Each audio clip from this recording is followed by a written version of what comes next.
नमस्कार, कैसे हैं आप लोग? तो आज क्योंकि सास भी कभी बहू थी, बहुत इंटरेस्टिंग टॉपिक चल रहा है।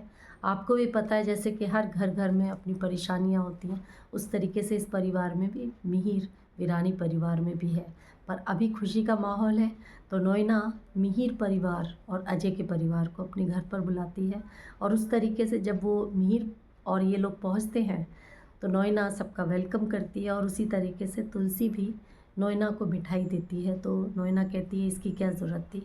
तो वो कहती है कि हम पहली बार आए हैं, मिठाई तो बनती है। फिर उसके बाद सभी लोग पूछते हैं कि तुमने घर बहुत सुंदर बनाया है, तो किससे करवाया है, किस तरीके से डेकोरेट करवाया है? नोएना कहती है मैंने खुद डिज़ाइन किया है और ये पेंट हाउस है। गायत्री कहती है कि नोएना तुमने अपने आप को बहुत फिट रखा है, तुम बिल्कुल कहीं से भी फैली हुई नहीं हो। तो तुलसी भी यही बात कहती है, हाँ चाची आप बिल्कुल सही कह रही हैं, नोएना पूरी तरह से परफेक्ट है और वो बहुत अच्छे से अपनी लाइफ को जी रही है। उधर तुलसी कहीं ना कहीं इस बात से सहमत होती है और परी, पापा, अजय एकदम से आते हैं और इधर मीर और तुलसी बात करते हैं कि क्या वो वक्त आ गया है कि आज हमारी बेटी ही दूसरी कार में आ रही है। पर कोई बात नहीं, ये भी एक शादी के बाद बदलाव आता है। एकदम से तुलसी परी के लिए बोलती है, जो उनकी सास हैं, उनसे क्या कहते हैं, इंदिरा से कहते हैं कि पग फेरे के लिए आप परी को कल भेज दीजिएगा। तो उन्होंने कहा कि नहीं, हमारे यहाँ भी कुछ रीति रिवाज चल रहे हैं, मुंह दिखाई होगी और अभी वैसे भी इतनी बुरी तरह से ये शादी का वो माहौल हुआ है कि लोगों के फ़ोन आते हैं, तो मैं किसी का भी ऐसा चांस नहीं देना चाहती कि कोई भी मुझे किसी भी तरीके की बात करे। उसी तरीके से परी अपनी नोएना के पास जाती है और कहती है कि आपने बहुत अच्छे तरीके से अपने आप को मेंटेन किया हुआ है और एक हम मेरी मम्मी है जिनको सही तरीके से साड़ी पहननी भी नहीं आती है। आप भी माँ की उम्र की हैं, फिर भी आप बहुत स्टाइलिश हैं, क्लासी लगती हैं। तो कहीं ना कहीं तुलसी इस बात को सुन रही होती है, पर उसे फिर भी वो नॉर्मल होती है। और कहीं मीर नोएना जो है मीर को बुलाती है, उधर ही तुलसी परी से कहती है कि क्या तुम्हारे साथ कुछ गलत हुआ है, क्योंकि जो उसकी भाभी थी वो उसे देख लेती है और कहती है उसके हाथ में जो चोट लगी है वो किस तरीके से हुई है, क्या हुआ है। इधर नोएना मिहिर को लेकर जाती है तो देखती है उसके कमरे में सारी मिहिर की पेंटिंग है। तो वो कहती है ये तो मेरी पेंटिंग है। मिहिर कहता है ये तुम्हारे पास कहाँ से आई? तो नोएना एकदम से कहती है कि जो मेरे पति थे, उनका नाम था नरेंद्र, वो ये सब पेंटिंग्स के लिए कहते थे। तो मैं ये कहती थी कि अगर हमें फ्री में कोई पेंटिंग दे रहा है तो लगाने में क्या हर्ज है। तो उस तरीके से मेरे पति ने भी कभी किसी चीज़ का ऑब्जेक्शन नहीं उठाया। उधर गायत्री सरप्राइज़ होती है कि मिहिर की पेंटिंग नोएना ने लगा रखी है। इसका मतलब तो कुछ और भी तुम्हारे घर में अब हमें देखना पड़ेगा, क्योंकि गायत्री के नेचर में है कि कुछ ना कुछ वो शक करती है और कहीं ना कहीं वो तुलसी को पसंद नहीं करती है। ये हमें अच्छे से समझ में आ गया।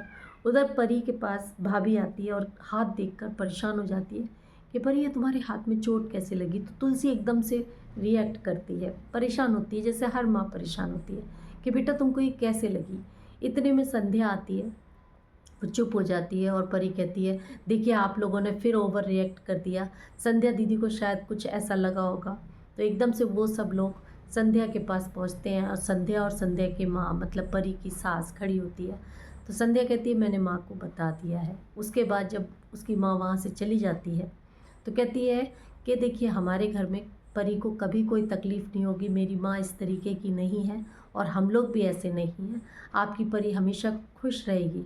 तो परी बताती है कि माँ आज मैंने हलवा बनाया था तो उसमें मेरा हाथ जल गया। तो उस तरीके से और कहती है आप इतना ओवर रिएक्ट मत होइए, वो घर परिवार मेरा सभी बहुत ख़ास ध्यान रखते हैं। तो उस तरीके से ये लोग नॉर्मल हो जाते हैं और कहीं ना कहीं जो नंदिनी होती है वो तुलसी से कहती है हाँ हम कभी कभार ओवर रिएक्ट करते हैं जो हमें नहीं करना चाहिए।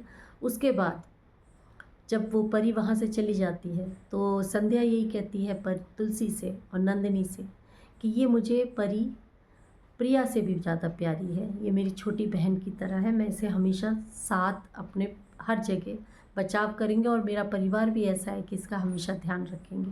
उसी टाइम सभी लोग मिलकर नोएना के घर पर खाना खाते हैं और सब लोग अच्छे से खाना खा रहे हैं, खाने की तारीफ़ कर रहे हैं। उसी बीच में तुलसी दवाई निकालती है और कहती है ये मीर की दवाई है, क्योंकि आप इतनी मिर्च वाला खाना खा रहे हैं, एसिडिटी होगी, रात में दूध पिएंगे, फिर ठंडा दूध पिएंगे, फिर घूमेंगे, नींद डिस्टर्ब होगी उनकी भी, और सब तरीके से परेशान होंगे। इधर अंगद और रंजित परेशान होते हैं क्योंकि उनके ऊपर वृंदा के घर के द्वारा गंदा पानी डाल दिया जाता है।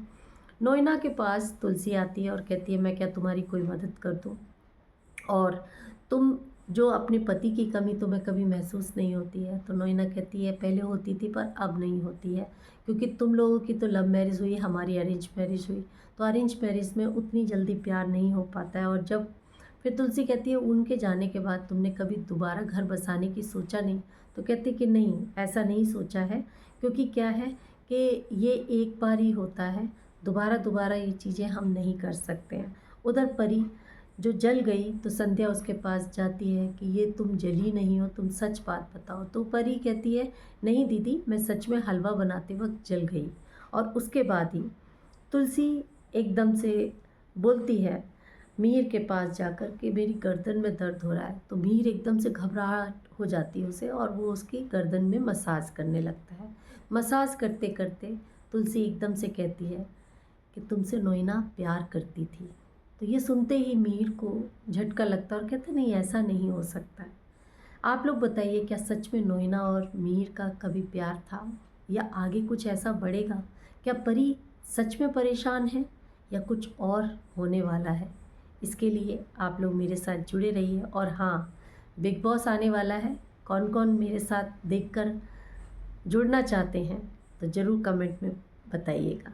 और आगे, क्योंकि सास भी कभी बहू थी, में क्या होगा, ट्विस्ट कुछ ना कुछ आएगा, जुड़े रहिए।